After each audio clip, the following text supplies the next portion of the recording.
What if I told you that one of the most comprehensive blueprints for a modern welfare state wasn't dreamed up in the 20th century, but was actually written down over 2,000 years ago? Hey everyone, so in our last explainer, we took a deep dive into the Arthashastra, Kautilya's ancient masterwork on, statecraft, politics, and all that. We really just scratched the surface of what it was all about. But today we're digging into something that is, frankly, mind-blowing. It's this idea buried deep inside the text that feels like it was written for our time. A detailed plan for a welfare state, spelling out exactly what a government owes its people. It is truly ahead of its time. Right at the very core of the Arthashastra is this idea that was just so radical for the ancient world, but one that sounds so familiar to us now: the concept of a state built around welfare. So what does that actually mean? Well, for Kautilya, you didn't measure how great a state was by how much gold it had or how big its army was. Nope.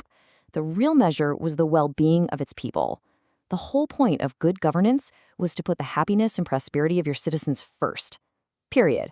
And this wasn't just, some nice suggestion. It was the entire foundation of his system. It was a truly people-first way of thinking about how to run a country. And honestly, this one single line from the text just says it all. In the happiness of the subjects lies the happiness of the king. In their welfare lies his welfare. It's so powerful, right? It means the ruler's success is totally tangled up with the people's success. Their fates are one and the same. And this wasn't just some feel-good philosophy. The Arthashastra gets super specific on what the state had to do. It wasn't enough to just hope people were happy. The government had an active job to do. They had to support farming, build roads and canals, look after the most vulnerable, and make sure society was fair and safe for everyone. Now, Kautilya was smart. He knew that for any of this to actually work, the state had to get its hands dirty in the economy. It couldn't just sit on the sidelines. It had to put up some economic guardrails to make sure things stayed stable and prosperous for everybody. He laid out 5 key economic duties for the state. You can kind of think of these as the 5 big pillars of his whole economic policy, all designed to build a system that was both strong and fair. Let's break them down. Okay, first up, regulating the markets. The government was supposed to actively manage prices and how trade was conducted. Officials would literally be in the marketplaces, making sure merchants weren't jacking up prices, hoarding goods to create fake shortages, or selling stuff that was just junk. It was all about keeping things stable and predictable. And that idea of stability leads right into the second duty, making sure trade was fair. This was huge because it protected everybody, not just the buyers, but the honest sellers too. The state made sure a pound of grain was always a pound of grain, and there were serious punishments for anyone caught trying to cheat the system. And here is where things get wildly modern. Kautilya straight up warned against monopolies.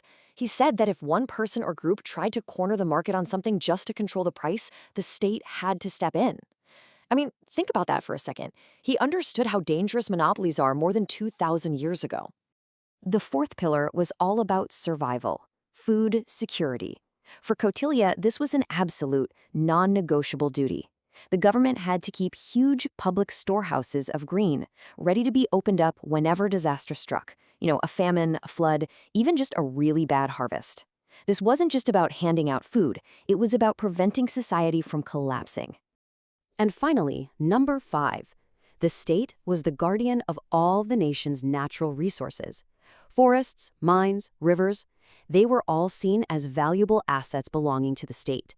The government had to carefully regulate how they were used, making sure they weren't depleted and that the profits were used for all those welfare projects we've been talking about. So, when you lay it all out, these ideas are just incredibly advanced. Which brings up the big question, right? How does all this ancient wisdom stack up against how we think about running a country today, in the modern world? Well, the parallels are just, wow. They're stunning.